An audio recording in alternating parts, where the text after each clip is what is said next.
Hello, welcome back to another video. My name is Gemma and today I'm excited to be doing an update for my 40 Books Before 40 project. So, if you are unaware, in November last year I kicked off my 40 Books to Read Before 40 project, where I will try to read 40 books recommended by 40 fantastic booktubers before I'm 40, which is in just under 3 years.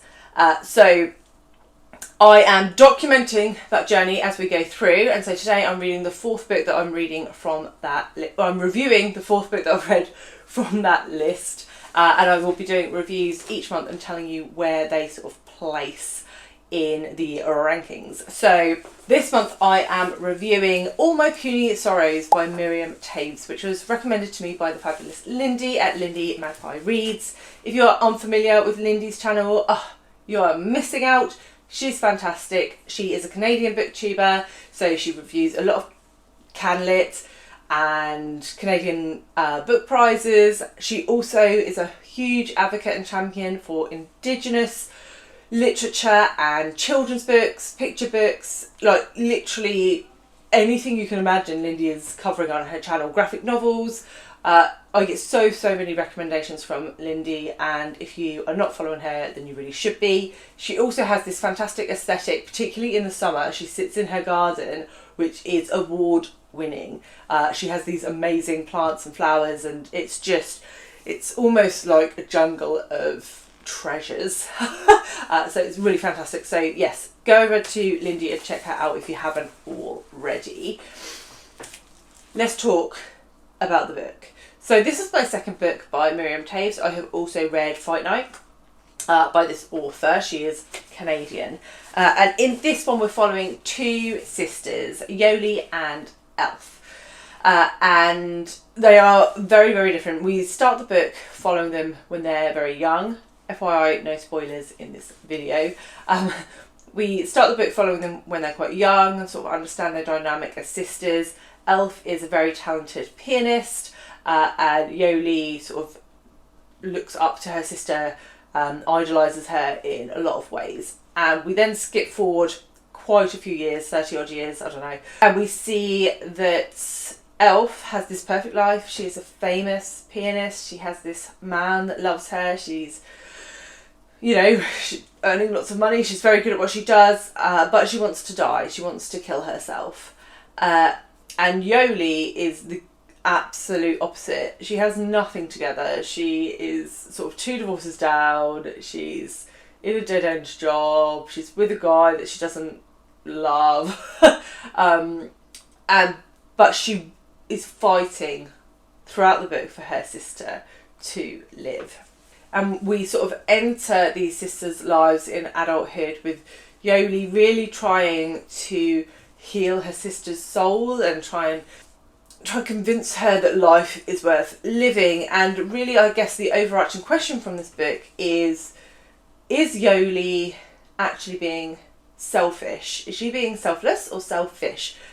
Because whose decision is it whether someone should want to live or not? This whole book is told from Yoli's perspective, so it's definitely sort of a biased narrative, but I think you definitely feel that, and that's intentional by the author as you go through. So it's a very interesting setup and concept, and there are some great themes within this.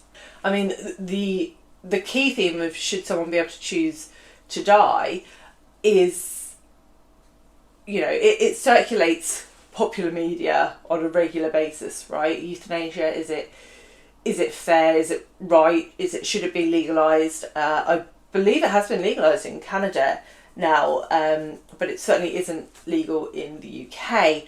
And also, what are the stipulations for that, and should it be so heavily sort of regulated?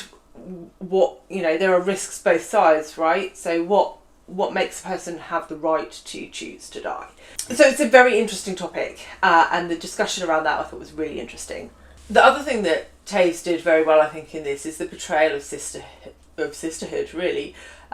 The way you have these two people and they're so different in every way, but they have this love and you can see it, and they're both trying to explain their point of view to each other, neither of them really getting it. I think that whole sibling dynamic. I think most people who have siblings will be able to relate to that in some ways.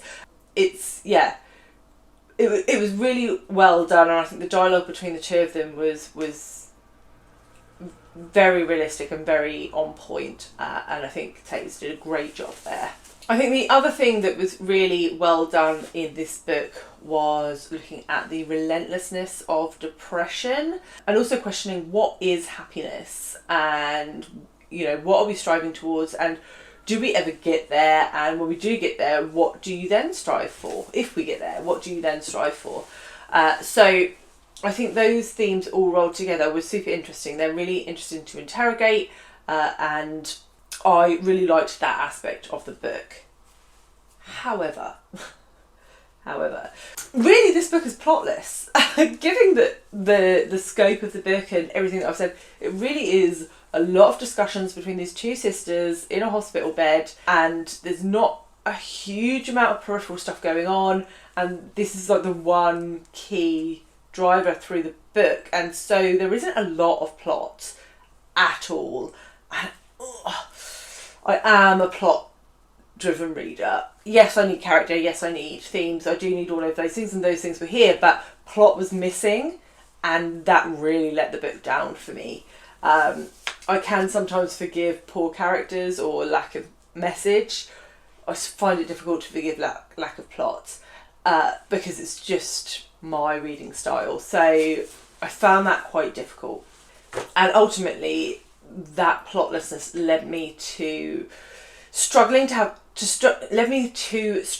to have an emotional reaction, an emotional connection to the characters, because I just felt a little bit bored, and so I didn't care so much about what happened. I was just like, oh, just come on a little bit, and so yeah, ultimately that damaged my connection with the characters, which was a shame. There was also a real lack of depth of the supporting characters.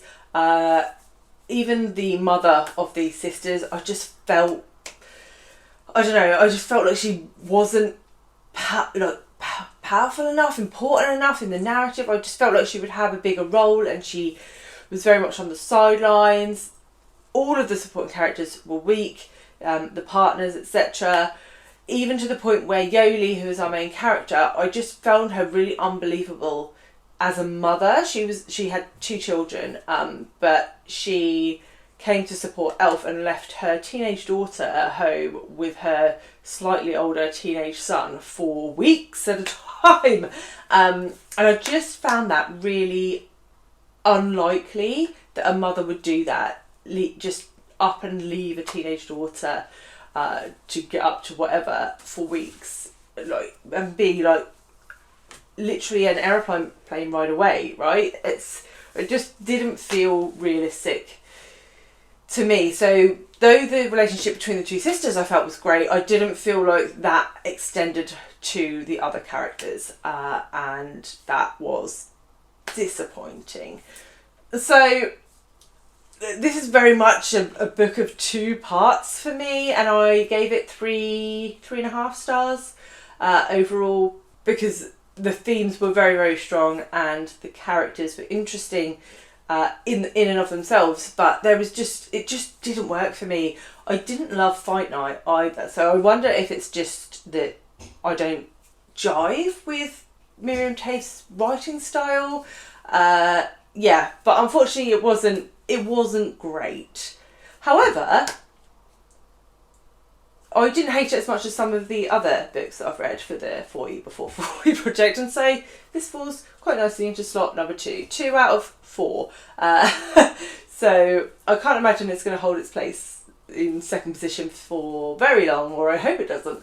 But I very much appreciate the recommendation. I do understand where Lindy was coming from when she recommended this to me, but unfortunately the lack of plotlessness and I think Miriam Toews' writing style just didn't work for me in this instance, so it was a little bit of a meh book for me. So yes, I'd love to know if you guys have read it. I will leave the playlist of the other reviews and the Big 40 list here for you if you want to go back and check those out, and I'll see you all very soon with another one. Bye guys!